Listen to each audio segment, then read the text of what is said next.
مشترکہ پارلیمانی کمیٹی سے 27ویں آئینی ترمیم کا مجوزہ ڈرافٹ منظور، آرٹیکل 243 میں ترامیم کی منظوری، صدر مملکت کو استثناء دینے پر اصولی اتفاق، تاہم کیا اس کا اطلاق ماضی کے مقدمات پر بھی ہوگا یا نہیں، اس کی وضاحت نہیں کی گئی۔ آرٹیکل 200 کی بھی منظوری، صدر ہائی کورٹ کے جج کو جوڈیشل کمیشن کی سفارش پر ٹرانسفر کرنے کا مجاز ہوگا۔ ہائی کورٹ کے چیف جسٹس کا تبادلہ نہیں کیا جا سکے گا۔ ایم کیو ایم کی بلدیاتی نمائندوں کو فنڈز سے متعلق ترمیم پر بھی اتفاق۔ سینٹ اور قومی اسمبلی کے اجلاس کے ایجنڈے جاری، سینٹ کا اجلاس کل صبح 11 بجے ہوگا۔ 45 نکاتی ایجنڈے میں 27ویں آئینی ترمیم کا بل بھی شامل ہے۔ قومی اسمبلی کا اجلاس کل شام 4:30 بجے ہوگا۔ 15 نکاتی ایجنڈے میں 27ویں آئینی ترمیم کا بل شامل نہیں۔ اجلاس میں 2 نئے حکومتی بل متعارف کیے جائیں گے۔ مختلف قائمہ کمیٹیوں کی رپورٹس پیش کی جائیں گی۔ شہریوں کے ذاتی ڈیٹا اور حساس معلومات کی ہیکنگ سے متعلق توجہ دلاؤ نوٹس پیش کیا جائے گا۔ اور شہر قائد کے باسیوں کے لیے بری خبر، یونیورسٹی روڈ کو کل سے 30 دسمبر تک بند کرنے کا فیصلہ۔ سڑکوں کی بندش کو ایک نئی لہر ایک بار پھر کراچی کو مفلوج کرنے جا رہی ہے۔ مسلسل تاخیر کا شکار ریڈ لائن منصوبہ، شہر کی مصروف ترین سڑکوں میں سے ایک یونیورسٹی روڈ پر بھی نئی کھدائی، رکاوٹوں اور ٹریفک جیم کا سلسلہ لے کر آ رہا ہے۔ یہ بندش 96 انچ اور 72 انچ قطر کی نئی پائپ لائن بچھانے کے لیے ہو رہی ہے، جو کہ K4 منصوبے کے اضافی حصے میں شامل ہے۔ وزارت خارجہ نے پاک افغان تعلقات کا مکمل پس منظر شواہد کے ساتھ دنیا کے سامنے رکھ دیا۔ پاکستان کا موقف تعصب سے بالاتر حقائق اور میرج پر مبنی ہے۔ سفارتی ذرائع کے مطابق غیر جانبدار ممالک نے پاکستان کے موقف کی تائید کی ہے۔ پاکستان نے ہمیشہ ذمہ دارانہ طرز عمل اپنایا۔ پاکستان نے ریکارڈ درست کرتے ہوئے غلط فہمیوں کا ازالہ کر دیا۔ ترجمان دفتر خارجہ کے مطابق پاکستان کا موقف دو ٹوک رہا۔ افغان سرزمین پاکستان پر حملوں کے لیے استعمال نہ ہو۔ پاکستان دو طرفہ مسائل کو مذاکرات کے ذریعے حل کرنے کا خواہاں ہے۔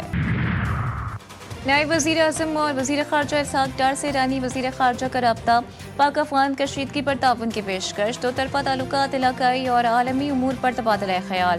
دونوں رہنماؤں نے پاک ایران تعلقات کے فروغ کے عزم کا اعادہ کیا۔ ایرانی وزیر خارجہ کا پاکستان اور افغانستان کی صورتحال پر اظہار تشویش، مذاکرات جاری رکھنے اور اختلافات کے پرامن حل پر زور دیا۔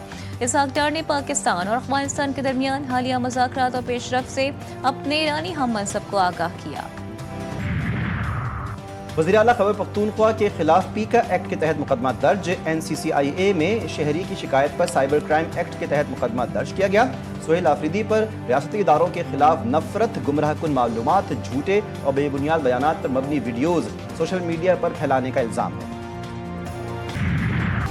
مفکر پاکستان ڈاکٹر علامہ محمد اقبال کا 148واں یوم ولادت، مزار اقبال پر گارڈز کی تبدیلی کی پروقار تقریب۔ پاک بحریہ کے چاق و چوبند دستے نے اعزازی گارڈ کے فرائض سنبھال لیے۔ پاکستان نیوی کے commander central Punjab rear admiral Sohail Ahmed Azmi کی بطور مہمان خصوصی شرکت۔ پاکستان رینجرز اور پاک بحریہ کے دستوں نے معائنہ کیا۔ مزار اقبال پر پھول رکھے۔ فاتح خوانی کی مہمانوں کی کتاب میں تاثرات بھی قلم بند کیے۔ صدر، وزیر اعظم، وزیر داخلہ، وزرائے اعلیٰ اور دیگر کا مفکر پاکستان کو خراج عقیدت۔ صدر زرداری نے اپنے پیغام میں کہا کہ شاعر مشرق کے ویژن نے مسلمانوں میں آزادی کا شعور بیدار کیا۔ اقبال کا ویژن آج بھی نوجوانوں کے لیے مشعل راہ ہے۔ وزیر اعظم کا پاکستان کے اتحاد، امن اور خوشحالی کے لیے کام کرنے کا پختہ عزم۔ وزیر داخلہ محسن نقوی نے کہا کہ علامہ اقبال نے ہند کے مسلمانوں میں خودی اور وقار کا جذبہ بیدار کیا۔ پاکستان اقبال کے خواب کی تعبیر ہے اور اس کی حفاظت ہم سب کی ذمہ داری ہے۔ مریم نواز نے فلسفہ خودداری پر عمل کو اقبال سے اظہار محبت کا بہترین طریقہ قرار دیا۔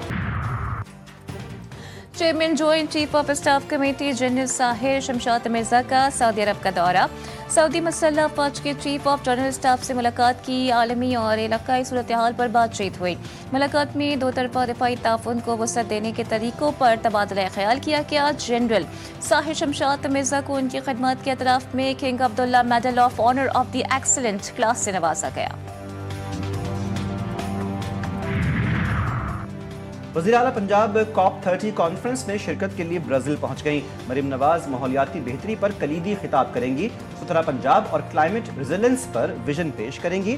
COP 30 کانفرنس 21 نومبر تک جاری رہے گی۔